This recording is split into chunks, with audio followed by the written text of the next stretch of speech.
Episode 303. Henry's surprise for Serena.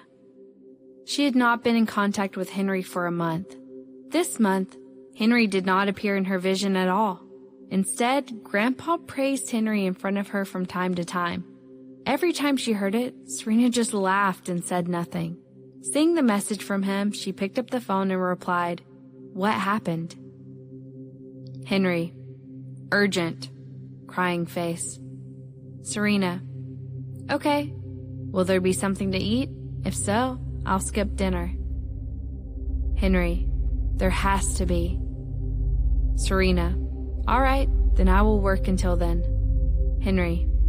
Okay. Serena called and told her family. After working at the company until 7 o'clock, she went downstairs and drove to the Austin Clock Tower. The highest floor of the Austin Clock Tower was the 108th. The sightseeing elevator was completely transparent. Serena looked at the surrounding night scene and felt unprecedented tranquility. The top floor of the Austin Clock Tower was a sky garden. In order to be there, expensive admission was needed, so there would not be many people coming up. But it was the first time for her to see this place so quiet as well. Surrounded by darkness, Serena was slightly blinded. Looking up, the moon was bright, and the stars were scarce. The wind was a little strong, throwing her hair up. Carefully stepping out, Serena called, "Henry?" No response. Suddenly, she was surrounded by blazing lights. Serena was slightly stunned by the sudden light, so she unconsciously turned away and closed her eyes. When she opened her eyes again, she looked forward, and the lights in front of her were arranged neatly, forming a beautiful and wide path. On the path, there were beautiful colored rose petals. A touch of rose fragrance was floating in the air. The path was lined with beautiful and luxurious lamps. Pictures were surrounded by the lamps. In a photo, there was Serena in her high school period. At that time, her long black hair was put up into 2 ponytails hanging on her shoulders. She was holding a lunchbox, looking at the front. The quality of the photo was not that great because it was sneaked by Henry. Serena stepped on the rose petals and walked along the light path. Looking back on both sides, there were photos in which she was smiling, angry, happy, crying, and even cursing someone with her hands on her waist. From her young girlhood, she slowly grew into a mature and gentle woman. Gentle, playful. In the middle part, Serena began to hold the children in her arms. Gradually, the children were getting bigger and bigger, from 0 years old to 3 years old. The number of the children also changed from 2 to 3, and then the content of the photos changed into Serena and Henry. In the high school period, they had their arms around each other's shoulders and smiled at the camera with the gesture of victory. Serena looked at all the photos with a smile. When she saw this last one, memories came back to her like tides. Her eyes became soft and then fell on the figure that appeared at the end of her path. Henry was holding a large bouquet of flowers in his hands. Red roses. A lot of them. Today, he dressed up for once. He did not wear glasses and was very stylish. Very handsome. However, the smile of Serena slowly froze. Looking at Henry, her look was complicated. What does he want?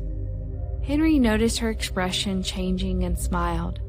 Holding a large bunch of roses, he walked to her slowly.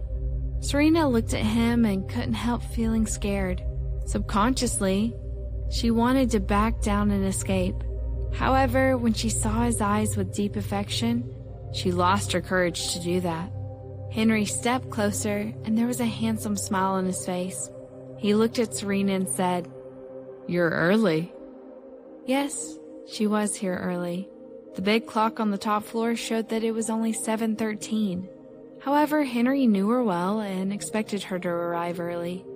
He put the flowers in his hand, asking, "Shall we eat first?" Serena reached out a hand but did not take it. Her hands froze in the air. She suddenly thought of the one thing at that moment. He seemed to have never sent her flowers. Married with him for a year, she had experienced all of his thoughtfulness and warmth, but Jake had never given her flowers. Serena was a little dazed, staring at the 99 flaming roses in front of her. But soon she looked up at Henry. Henry was looking at her with his bright eyes containing infinite tenderness. Putting flowers into her palms, Henry walked directly behind her and gave her a gentle push. He said, "I made your favorite steak and soup. Would you like to try?" Serena was gently pushed by him, holding a large bouquet of roses, and soon saw a table. On the dining table there were 2 covered plates, and the centerpieces was a row of beautiful flower-shaped candles covered with white glasses. The wind was a bit strong, but the flames were still steady. Serena was pushed to the table, and Henry pulled her chair like a gentleman. "Miss Serena, please sit down." Serena looked at his handsome face, pursed her lips, and said, "Henry." "Shh, sit down first." Henry pushed her down and said, "Whatever you want to say it after dinner, okay?" She felt suffocated inwardly, uncomfortable, inexplicably uncomfortable. It should not be like this between her and Henry. He lifted the lid on her plate, and the steak was still steaming hot. It was clearly just made.